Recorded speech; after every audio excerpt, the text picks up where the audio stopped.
9 de agosto de 2006, na Biblioteca Mário de Andrade, realizo o depoimento da psicanalista, cientista social e jornalista Ana Verônica Maltner para o projeto de memória oral da instituição, iniciativa esta que vem sendo desenvolvida com o objetivo de resgatar a história da Mário de Andrade de uma forma matizada através de narrativas orais dos seus mais diferentes protagonistas, antigos funcionários, diretores, colaboradores, pesquisadores, artistas e intelectuais. Na direção de captação audiovisual desse registro, Sérgio Teichner, e na condução do depoimento, Deise Perlmutter. Bom, Ana, nós gostaríamos que você iniciasse este depoimento reconstituindo a geografia afetiva da cidade durante o seu período da juventude, os lugares que simbolizam, que sintetizam as experiências que foram determinantes na tua formação. Eu vou falar sobre um tempo em que não tinha xerox, não tinha fotolito e outras coisas. Um tempo em que a gente tinha que ter o livro na mão para ler. Um tempo em que tinha muito pouca tradução e a gente tinha que ler aqui mesmo. Um tempo que tinha muito poucas bibliotecas em São Paulo. Eu era sócia de uma circulante da Congregação Israelita Paulista, que era uma excelente biblioteca de ficção. E aí eu levava os livros para casa. Eu vou falar de um tempo em que não havia mobilidade social tão grande como agora. Eu vou falar sobre a década de 50, antes do automóvel nacional. Um tempo que para a gente comprar um telefone era muito caro, quase ninguém tinha telefone. Um tempo que a gente usava telefone aqui da biblioteca, por exemplo, mas tinha fila. A gente entrava à esquerda, tinha um telefone, num cubículo, não sei se ainda tem. Não tinha telefone de pôr moedinha. Eu vou falar de um tempo em que os pais não achavam muito ruim se os filhos continuavam a sua própria vida. Aqueles poucos que resolveram subir, mudar, se transformar, não tinham muita outra saída a não ser frequentar esta biblioteca ou a do Leopoldo Frois também. Aí eu tinha que fazer cursinho, eu queria entrar na faculdade. Eu queria fazer cursinho, e no cursinho eles me indicavam livros que não tinha. Então eu vim aqui para ler. Quando cheguei aqui, eu encontrei outros gatos pingados que vinham de vários bairros. Alguns do centro, outros da Aclimação, praticamente não da periferia. Alguns de nós até, eu ia dizer, mas eu vou manter o meu lapso, alguns de nós até já morremos. Por exemplo, o Maurício Trachtenberg, porque com ele foi um pedaço, né? Alguns de nós já morremos. Ele era o de origem mais pobre, ele era muito pobre, viu? Nós éramos remediados.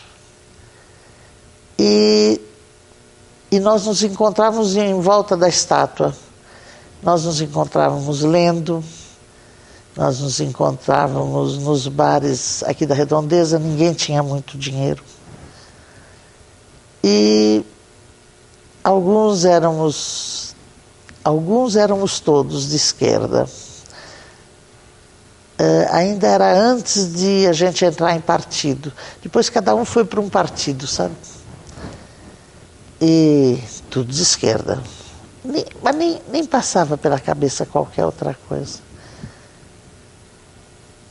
E aqui não era bem o centro mesmo era do lado de lado. Mas a gente ficava aqui e depois a gente ia certos dias até o Teatro Municipal e varava para concertos, porque a gente não tinha nem pensar em dinheiro, mas era instituído a gente varar. Né? E nós não éramos muitos, não. Éramos 20. 25 talvez. E não tinha festa, e não tinha frequentação da casa de um ou do outro. A gente vinha, não tinha hora marcada, não precisava combinar nada, porque a biblioteca e a estátua não saíam do lugar e estavam aqui esperando a gente. E daqui nós íamos para os cursinhos, alguns fizeram cursinho, outros não. E depois a gente continuou por muitas décadas, muito amigos.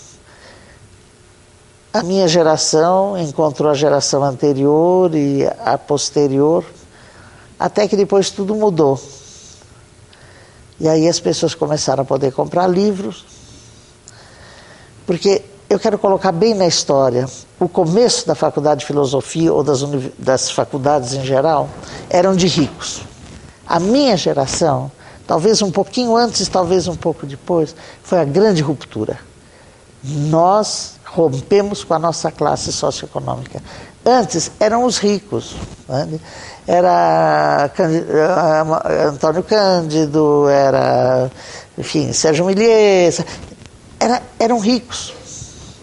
Antes eram ricos. Nós fizemos a ruptura. Nós fomos um grande momento. A década de 50 foi um grande momento. Depois foi coroado pelo Juscelino, né? Foi o fim da ditadura, foi o começo da consequência da industrialização, porque foi depois do fim da guerra. Aí começou uma industrialização e nós fomos os filhos disso e nós mudamos, né? A gente lia Platão, sei lá quem era direito, mas um falava para o outro. Eu me lembro tão bem um dia que o Bento falou assim, mas Ana, precisa ler Platão. Lá fui eu ver o tal do Platão. Eu tinha 17 anos, né? Mas tinha que ler, ora, né? E um falava para o outro. Acontece que o Bento era filho de um professor de latim, então o Bento sabia das coisas. A minha mãe era cabeleireira e eu ganhava a minha vida fazendo manicure em casas do Alto da Lapa.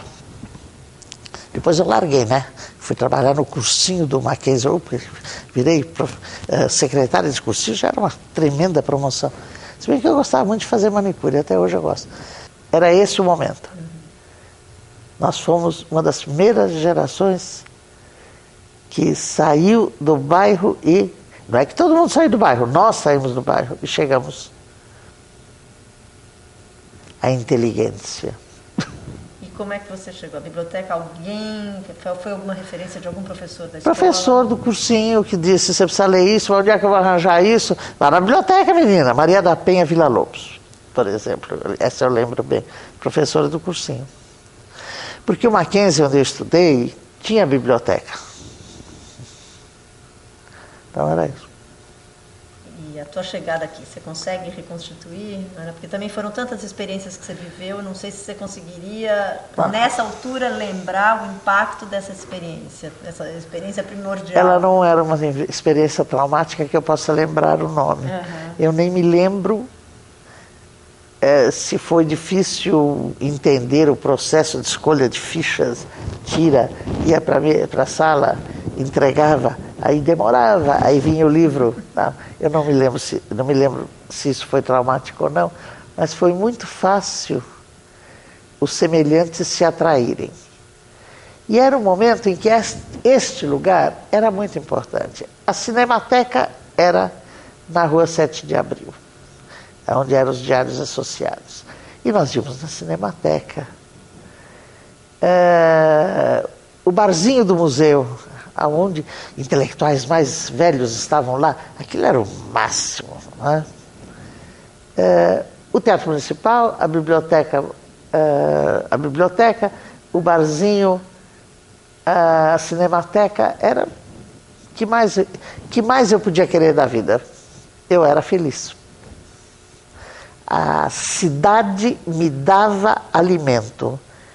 E eu tenho a impressão, pelos meus filhos e netos, de que não há mais este alimento coletivo, esse alimento à disposição de todos nós. Não há mais. Você tem que comprar. Você tem que fazer parte de uma coisa. A relação de confiança entre nós, nosso grupo, E a cidade era de superalimentação. Nós éramos alimentados pela cidade. A cidade nos dava coisas. Era muito bom usar aquilo que era de direito, que não precisava pedir, não precisava implorar, estava aí. Isso era muito bom. Era, eu não vou falar o Estado, mas era o coletivo nos dando de comer. E alavancando a nossa ascensão, o nosso crescimento. Era muito bom. Eu nunca tinha pensado nesses termos, mas agora eu tive um insight. E essas pessoas com as quais você se relacionou aqui, como é que foi se dando essa aproximação? Inclusive o fato de você ser mulher, você cita que poucas mulheres frequentavam, como que era a receptividade do público masculino em relação a vocês? Não tinha público. Nós éramos muito poucos. Parceiros. Os meus eram muito poucos. Tinha muita gente, a biblioteca era muito cheia de gente. Tinha muita gente. Mas tinha umas pessoas especiais que tinham umas salinhas, aquilo era coisa que prestasse. Então eles podiam manter os livros nas salinhas, eles faziam pesquisa, era um negócio muito chique. Nós não éramos disso, não. E nem éramos tantos, e nem tinha tanta fila, e nem era... Já no fim da minha... Em 2, 3 anos, este restaurante Aquilo de Cultura, que era essa região, foi descoberto. Eu acho que eu fui do começo, porque eu não me lembro de ter feito fila aqui, não me lembro de ter feito fila. Mas eu me lembro que depois de algum tempo tinha fila.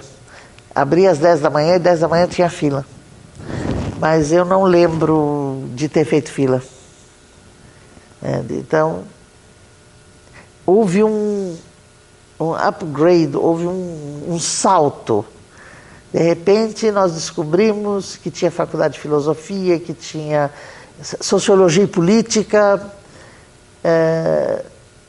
letras. De repente se descobriu aquilo que nos Estados Unidos já era há muito tempo existente, os liberal arts. Nós nos dedicamos aos liberal arts, com influência fortemente francesa.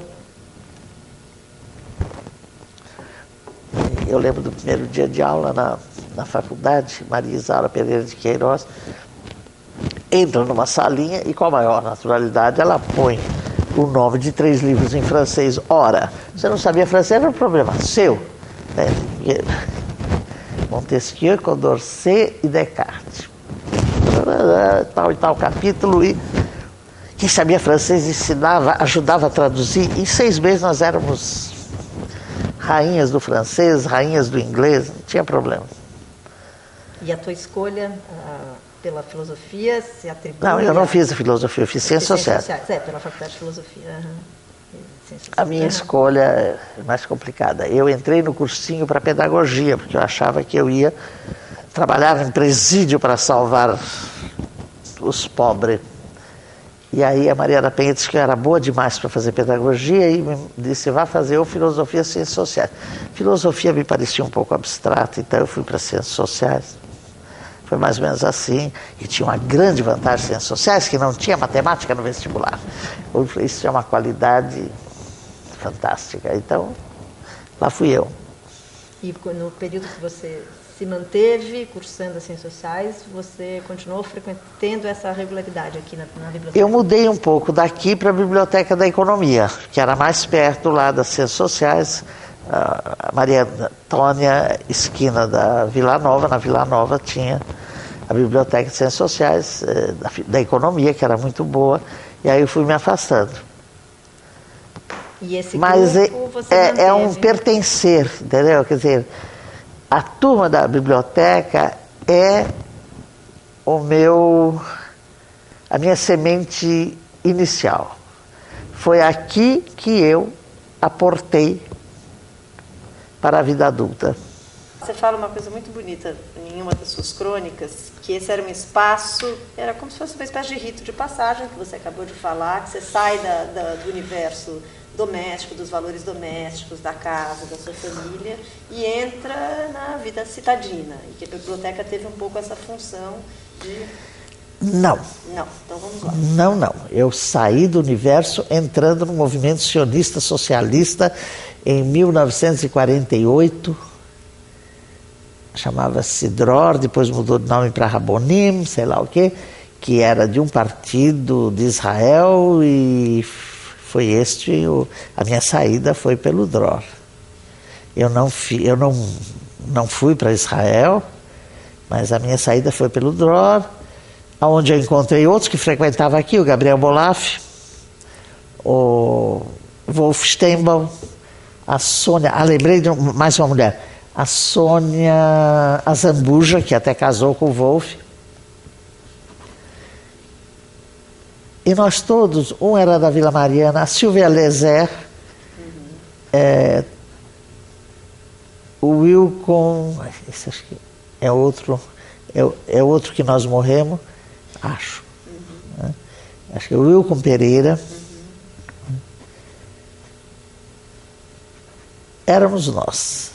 Mas eu vim aqui já do DROR, depois do DROR, que o DROR não permitia que a gente fizesse faculdade, porque era para ir para Israel e fazer, sei lá, quebrar pedra e plantar laranja. E eu não achei que era mais interessante vir aqui, e isto era uma traição. Então eu vim para cá de uma traição. Eu traí o movimento kibutziano e optei por ser uma burguesa no Brasil. Esta foi uma grande ruptura. E teus pais? Eu acho que essa coisa da experiência da imigração, eu queria que você falasse um pouquinho como que teus... Meus pais vieram para o Brasil em 1939, uma semana antes de estourar a guerra. Nós chegamos aqui no Brasil e meu pai começou a trabalhar em Santo André, depois foi para Lapa, e ele não tinha jeito para ganhar dinheiro, é um daqueles judeus que não fizeram dinheiro.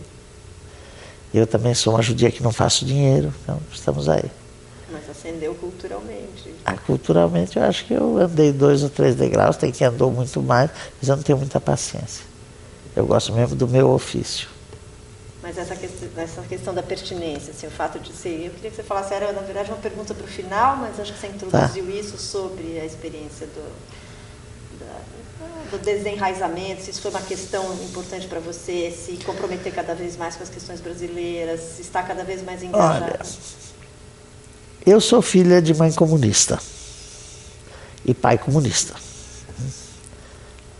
E meu pai já não fez bar mitzvah, meus irmãos não foram circuncisados, nós já éramos ateus há algumas gerações, pelo que eu saiba. E a minha mãe, então, escolheu na Lapa, a melhor escola que tinha na Lapa, era uma escola de freiras, onde o Bento também estudou, que chamava Santa Catarina de Sena. A minha mãe chegou lá na escola e disse, eu quero que minha filha estude aqui, mas ela não pode se converter. Então, esse era o limite. Pode fazer, a cabeça dela não era assim que se falava, mas se batizar só depois dos 18 anos. Quando eu cheguei aos 18 anos eu não queria mais batismo. Então eu fiz os 3 primeiros anos de escola nesse colégio Santa Catarina de Sena, aonde eu ficava semi-interna. Minha mãe tinha uma confiança na influência dela que as mães de hoje não têm.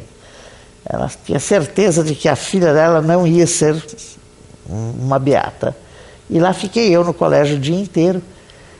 E a única maneira de eu me tornar brasileira, porque minha mãe era muito europeia, era muito estrangeira, muito intelectual, muito lia jornal, lia revista, não sei o quê. Para entrar em detalhes, quando eu era pequenininha, nós não tínhamos dinheiro para comprar 2 jornais por dia, era a guerra. E não tinha televisão, é óbvio, né? Então, década de 40, e nós tínhamos que resolver, ou a gente comprava papel higiênico, ou a gente comprava jornal da tarde, que era a Gazeta. Optamos pelo jornal, porque afinal o jornal pode ser transformado em papel higiênico. Pendura. Papel higiênico não pode ser transformado em jornal. Então eram essas as opções da minha casa. E eu queria comer arroz e feijão, eu queria comer sopa de macarrãozinho, eu queria comida brasileira. Eu me tornei brasileira literalmente devorando a comida brasileira da casa do vizinho. Para mim, o máximo era uma cocada, goiabada, porque não tinha na minha casa. Minha mãe fazia aquelas comidas de húngaro, não. que hoje eu faço. A minha casa é uma casa húngara hoje. Mas naquela época eu devorava a comida, arroz, feijão, chuchu e macarrão cozido, que era uma porcaria comida do colégio. Eu comia e repetia, porque era... Eu devorei o Brasil. A minha entrada no Brasil foi pela comida. Depois, pelos livros. O primeiro livro de gente grande que eu li foi Obras-Primas do Conto Brasileiro, onde tinha uma história que me impressionou muito, coisa mais impressionante, eu li 200 vezes, era a história chamada A Caolha, da Lúcia Miguel Pereira, eu acho que é o nome. A Caolha, que é uma criança que tinha furado o olho da mãe, eu chorava. Depois eu li 200 vezes, no mínimo éramos 6. Subia a Angélica, olhando dos lados para ver se eu achava aquela casinha, que tinha um portãozinho, que tinha um jardinzinho na frente e tal.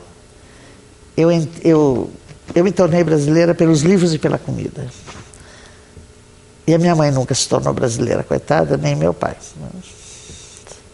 Mas eles falavam português, nós falávamos português em casa.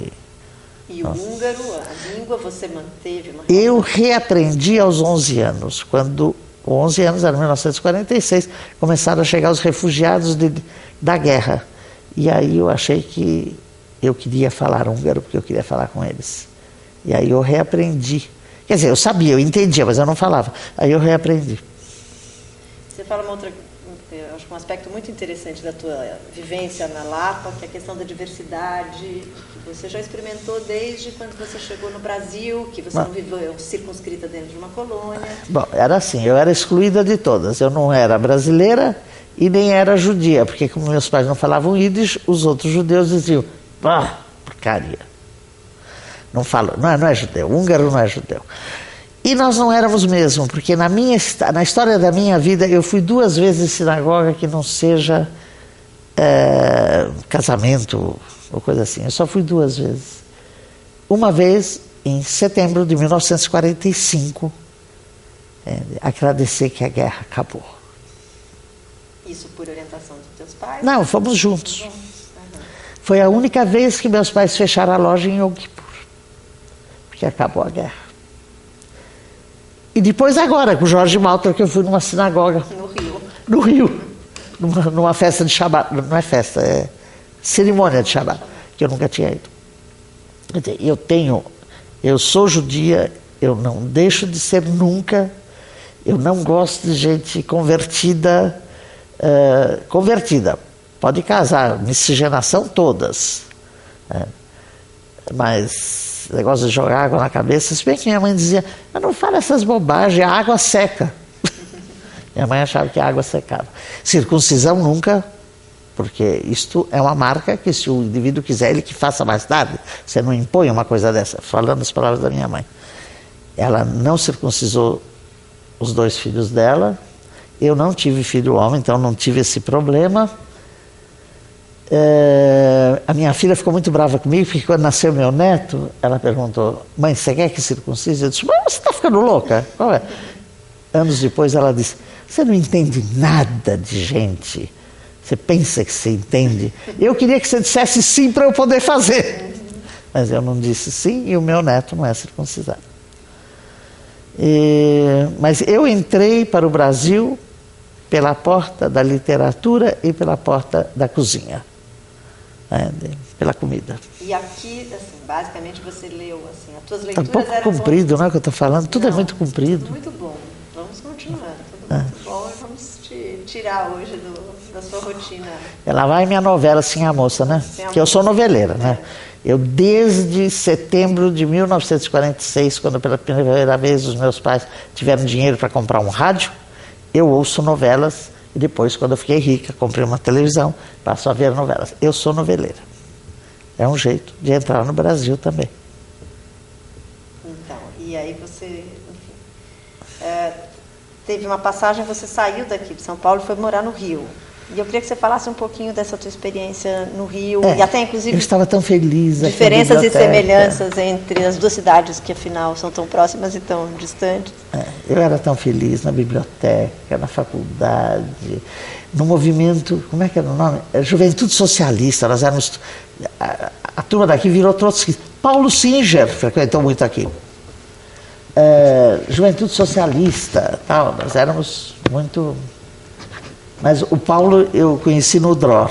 Quer dizer, o DROR foi um upgrading fantástico. Nós subimos na vida, nos distanciamos do rameirão através do DROR, que era muito importante, que foi um lugar onde se misturavam ricos e pobres, intelectuais e comerciantes. E, quer dizer, teve um... Né? Eu estava tão feliz aqui, mas aí um homem casado se apaixonou por mim. Eu tinha 18 anos e minha mãe achou que eu estava sofrendo muito. Eu não estava sofrendo nada, mas a minha mãe, muito moderninha, ela pegou e disse: você não quer ir morar no Rio? Aí eu mudei para o Rio.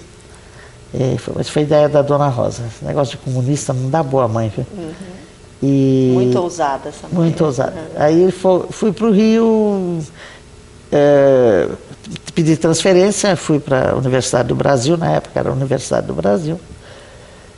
E o tal do homem casado, ele era jornalista e ele me leva para a tribuna da imprensa, me entrega para um homem chamado Ilcar Leite, que era trotskista igualmente, todos nós, não é? E diz: ela precisa trabalhar, arranja um emprego para ela, porque ele achou que minha mãe tinha me mandado embora de casa por causa dele. Era o inverso, minha mãe achava que eu estava sofrendo por causa dele. Se ele casasse comigo, a minha mãe teria deixado. Mas enfim, ele se sentiu responsável e me pôs em jornal lá. E dali eu passei para os Diários Associados, fiquei lá durante 2 anos. Depois eu fui trabalhar Depois eu fui para os Estados Unidos, fiquei 2 anos lá. Depois... Aí eu voltei para cá e terminei a faculdade aqui em São Paulo.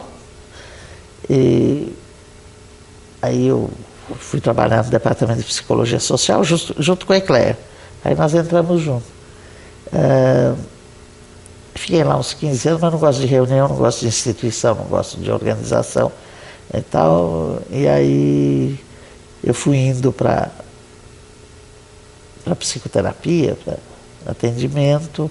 Primeiro eu comecei trabalhando com grupo, depois passei para psicanálise e aqui estou eu. E depois, aos 60 e tantos anos,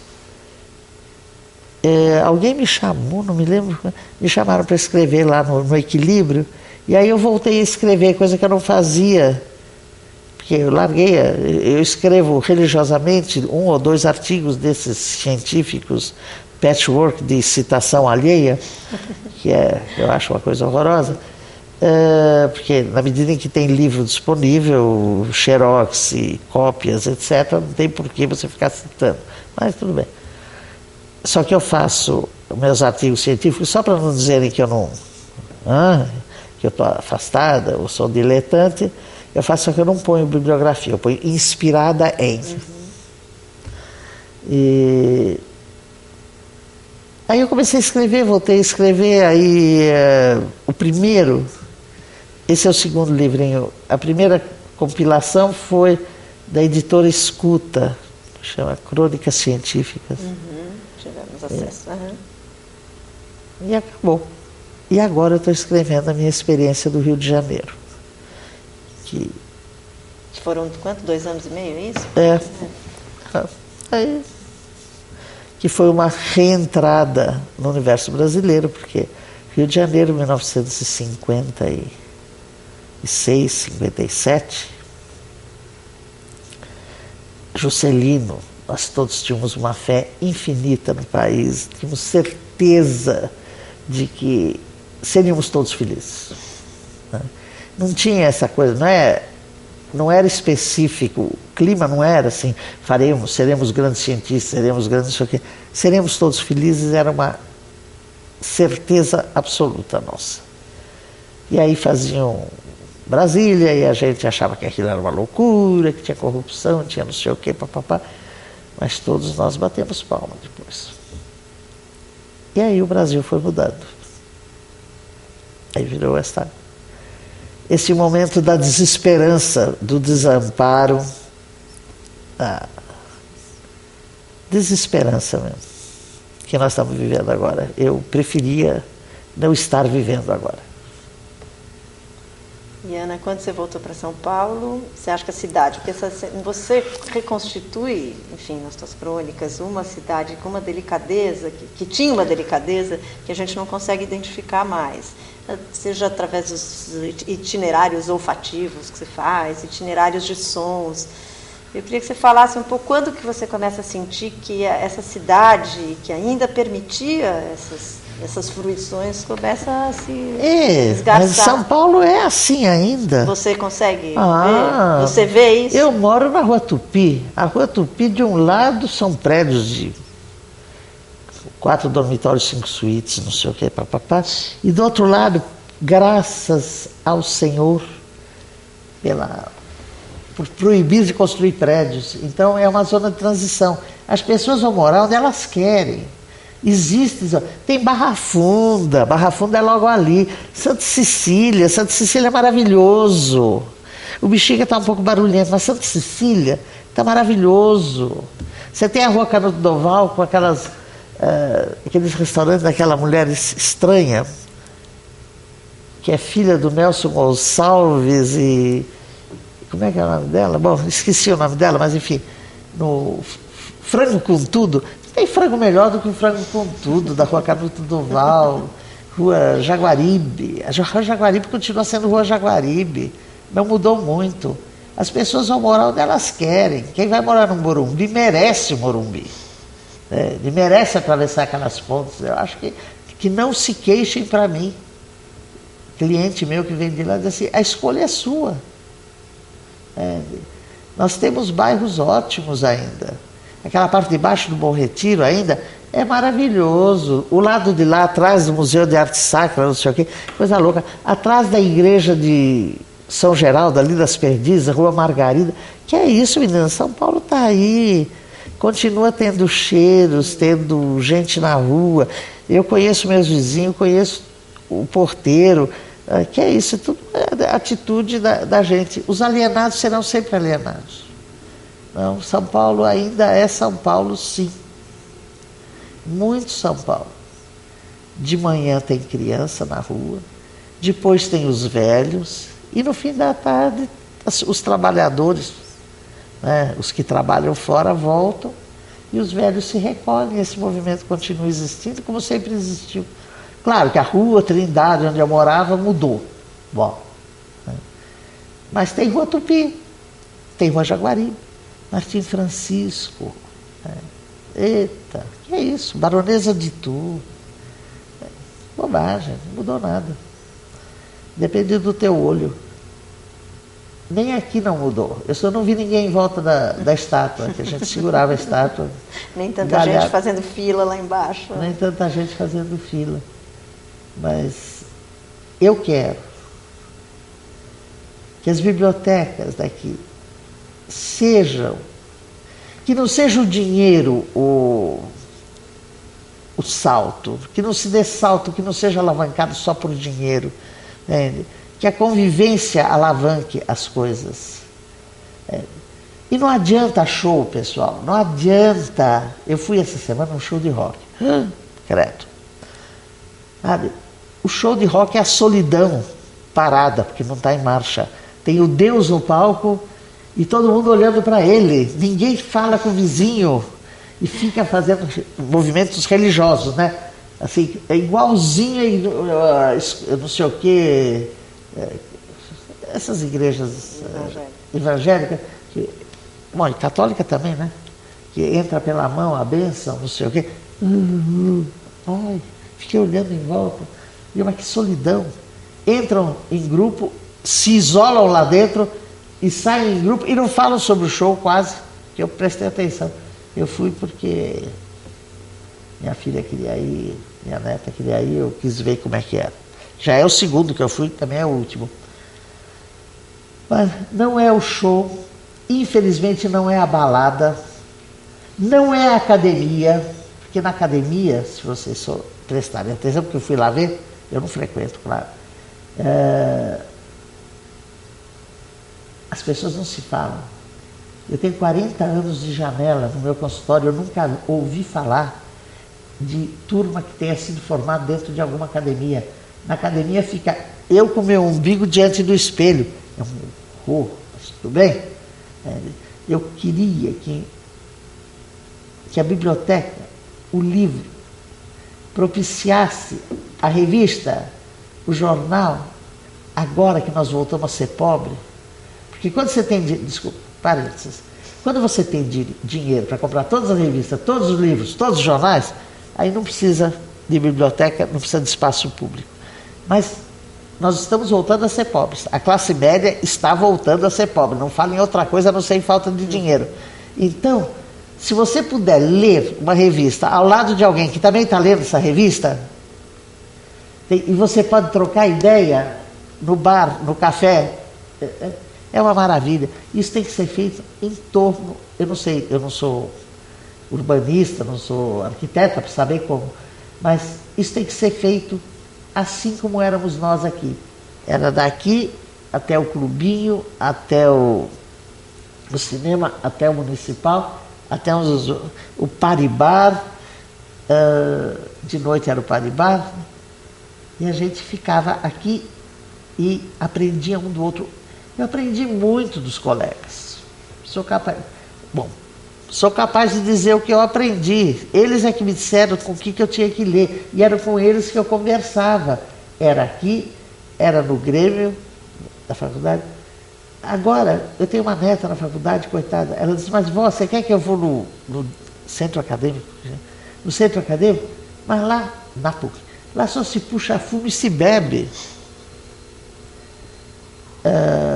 Bom, fumo não era moda naquele tempo, né? Em 1950, fumo era só para bafom, né? Mas a gente bebia fim de semana, bebia de noite, mas a gente lia também, conversava. Eu lembro do Perseu Abramo, me deu de presente o Carlos Drummond de Andrade, e a gente lia, e o outro dava, eu lembro bem do livro que o Perseu deu, mas enfim. Qual livro que era? Ai, aquele mais grossão dele. Eu tenho até hoje o livro, mas enfim. Enfim, era uma coletânea da década de 55, 56. Olhando no Google, a gente fica sabendo. Só que o Google me substituiu, eu não preciso falar com ninguém, eu não preciso te perguntar qual é. Pede qual é o livro. E, Ana... Eu vou no Google, onde eu vou sozinha. Que horror, que solidão. Mas é bom porque dá bastante... Subsídio. Não, subsídios não, cliente para psicólogo. Subsídio para o psicólogo para trabalhar. Bom, chega, já falei demais, né? Não, querida, você aguenta mais uns 15 minutos? Vai, vamos. Vamos? Eu já falei demais. Né? Já acabou o filme, hein? Não. As nossas conversas são boas. Você... A Carolina está se divertindo. Carolina é a nossa representante de uma outra geração, a geração que nasceu nunca ouviu tanta bobagem, né? Mas tudo bem, é verdade, tudo que eu estou dizendo é verdade. É claro que está sendo falado de maneira interpretada. Eu não estou falando quantos minutos nós ficamos aqui. É a minha interpretação. Pergunte para os outros, eles terão outros. E, Ana, em relação, você está falando do espaço da biblioteca, né? Quer dizer, acho que esse é o nosso grande desafio, como que a gente vai tentar restaurar essa função catalisadora que a biblioteca teve e, enfim, voltar a ocupar um espaço diferenciado na cena cultural paulistana. Quer dizer, esse é o grande desafio. Ela é uma instituição que longeva, que tem fatos realmente prodigiosos, que foi muito importante para a formação, que disparou grandes movimentos. Como você, cidadã, antiga frequentadora, psicanalista, uma pessoa bastante comprometida com as questões da cidade, vê, quer dizer, como você vislumbra o futuro? O que você acha que é possível fazer para que ela ganhe, readquira essa vitalidade? O São Paulo é muito grande, então não se pode imaginar que de todos os cantos da cidade venham para cá. Dizem, não sei, que o CEI, né? Poderia ser, que tem esporte, tem música, mas o que eu não gostei... Céus, né? Céu, desculpa, não é CEI, CEI é no Rio, né? Centro de Educação Integrada. Eu não gosto, porque nós aqui, nós na Praça Leopoldo Frois, nós na Biblioteca da Economia, nós no Grêmio, nós não tínhamos líder mais velho. Nós éramos livres, nós vivíamos na horizontal. Desculpa, não é palavrão que eu estou falando. Nas relações sociais horizontais. Né? E isto é uma absoluta maravilha.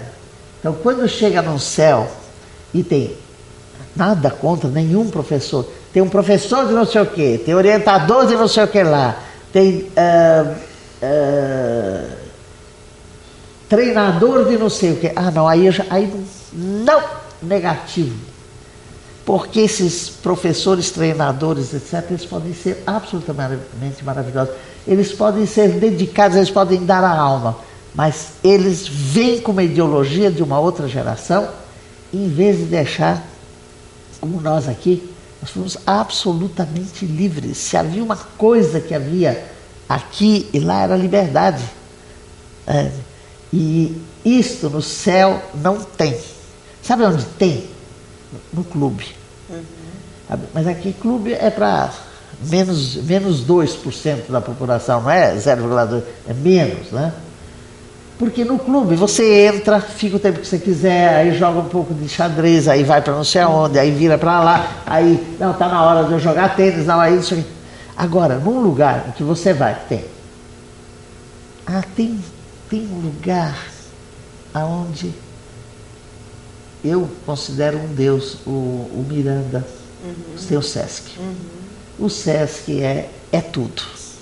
Se você quiser, no Sesc, que não sei quem foi, para o Sesc Interlagos, Sesc Pinheiros, passam 10 mil, 11 mil pessoas por fim de semana. Se você quiser ser treinado, você é treinado. Se você quiser ficar sozinho, é sozinho. Quer ir na biblioteca, vai na biblioteca. Quer ir não sei o que, vai não sei o que. Quer ir no show que está acontecendo, vai. O Sesc é o que mais se aproxima, mas infelizmente ele tem umas áreas que são de comprar entrada, aí tem o teatro onde você paga, tem uma mistura, eu não acho ideal. Eu prefiro seguramente uma coisa sem chefia, sem liderança. Eu acho que isto é que nós tínhamos aqui. Tínhamos na Rua Maria Antônia, que a gente ia no Pompom, ia no bar da esquina e tal, é que não tinha liderança, ninguém mandava em nós. Claro que mandava, porque o trotskista não falava com o comunista, que detestava o socialista, que não falava, mas isso era livre, você entrava aqui, saía ali, eram excluídos, eram não sei o quê, mas não tinha patrão, não tinha chefe, não tinha líder mais velho, cada geração era na sua. E a horizontalidade é a única coisa que pode nos salvar. Você como psicanalista, assim, teus pacientes reclamam muito, pacientes jovens, dessa dimensão da solidão? Eles não têm a menor ideia. Como é que você pode reclamar a falta de uma coisa que você não conhece? Escuta, hoje uma criança, ela é levada para a escola, trazida da escola, levada para não sei o quê. Não pode ficar na rua, porque é perigoso. Não pode... a mãe leva na casa do amiguinho e depois vai buscar na casa do amiguinho. Isto é, eu não posso nem brigar com o menininho e voltar para casa, porque eu enjoei, porque você não pode mais enjoar, você não pode mais ir voltar, não tem lugar na rua, porque não pode mesmo, não estou... Quer dizer, uma criança, quando ela vai para a casa do amiguinho, ela tem que ficar lá na casa do amiguinho. Eu nunca tive que ficar na casa de ninguém. Eu entrava, saía, voltava.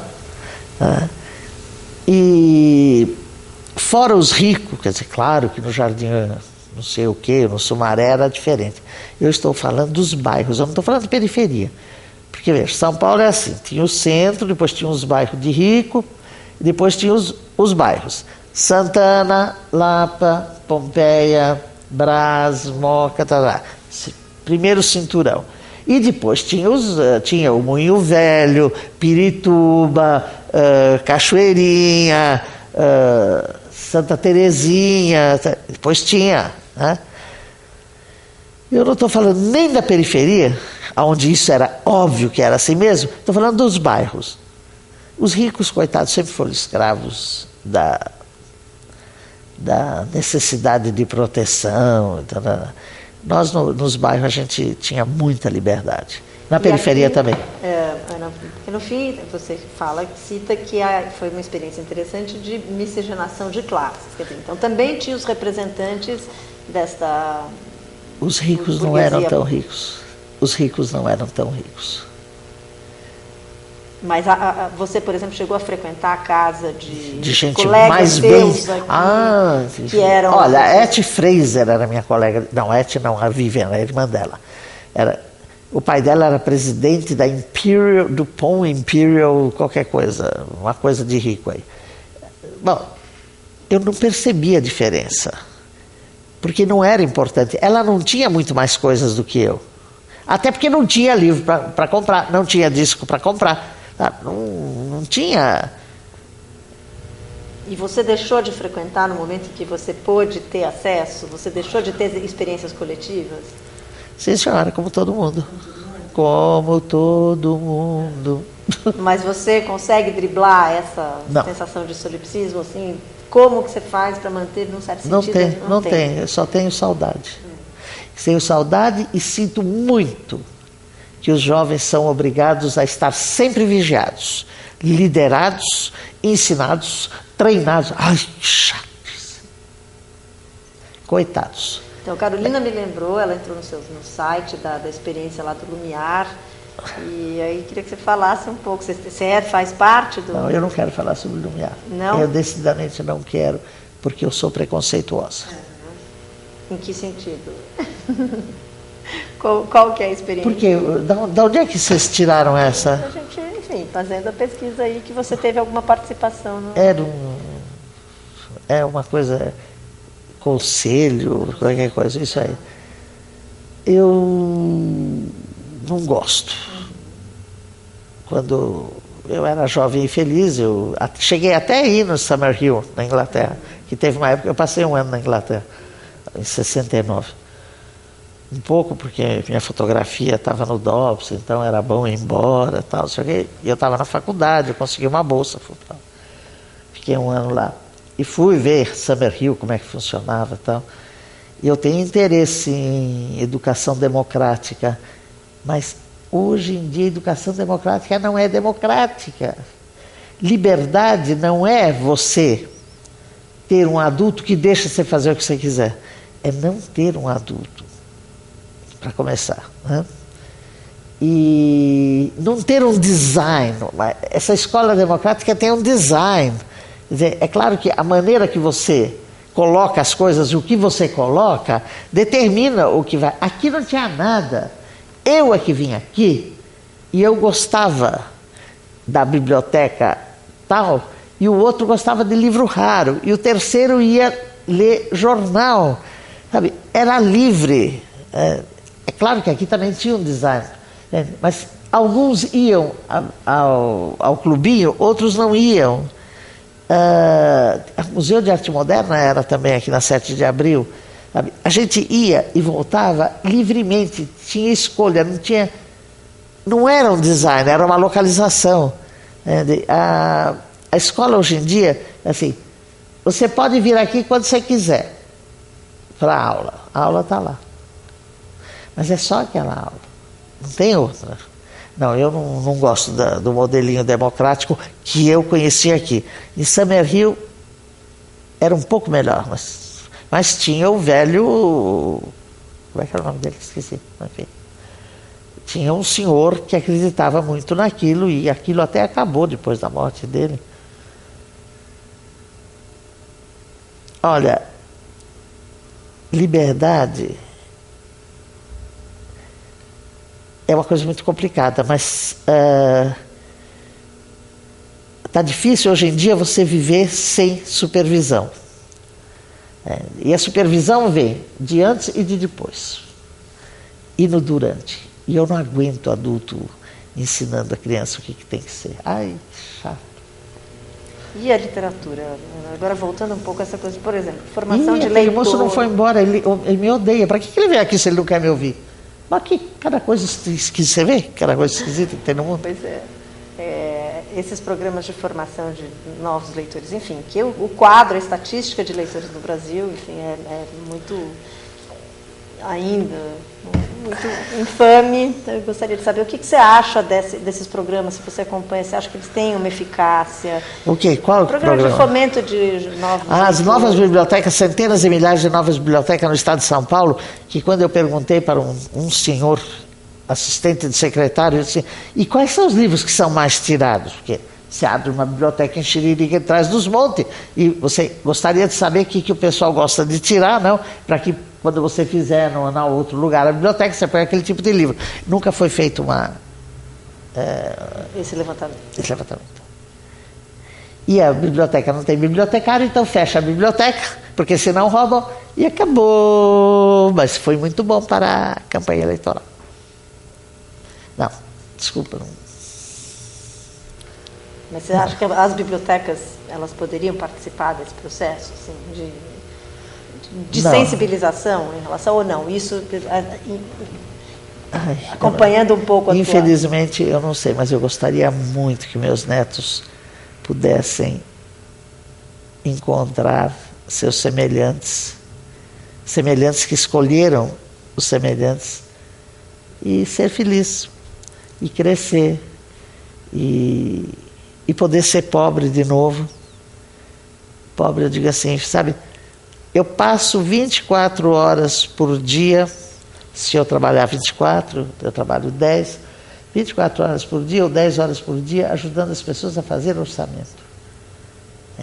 Como é que a gente pode comer tudo que nos anunciam, usar tudo que nos anunciam, nos comunicar com todo mundo ininterruptamente, ter todos os aparelhos, máquinas, botões, etc., repô-los e fazer a manutenção? Realmente, voltamos exatamente o que nós tínhamos, assim, ou temos que voltar, ou papel higiênico, ou o segundo jornal por dia. Voltamos para isso. Eu acho isso muito bom, hein? Eu não estou me queixando, porque isso desenvolve a inteligência, desenvolve a sensibilidade, te obriga a fazer opções, esse negócio de ter tudo à vontade. Ana, eu acho que eu te colocaria... Chega! Não, uma última questão. 6:10. Bom, quais seriam os seus primeiros, os clássicos aí da tua biblioteca pessoal, esses livros que você relê com regularidade? Não, eu não releio. Eu tenho no coração. Eu retomo se eu preciso para alguma coisa. Os livros importantes da minha vida vão desde os livros romances, até a ideologia alemã, até os livros de psicologia social, que foram importantíssimos na minha vida, os de psicanálise. Mas quem hoje em dia tem tempo para releitura, com 200 livros saindo por semana, e eu não vou ler, por acaso, os meninos que escrevem hoje, o Mirissola, o Marçal d'Aquino, eu não vou ler esses, vou ficar relendo? Não. Quando eu leio um livro, ele faz a minha cabeça, depois eu quero ler outro. Poesia é outra coisa. Poesia eu gosto do Vinícius, porque eu não sei, mas eu gosto. Chega. Então, muito obrigada. Bom, em nome da biblioteca, eu te agradeço enormemente a tua disponibilidade, a tua presença, a tua disposição para pensar junto.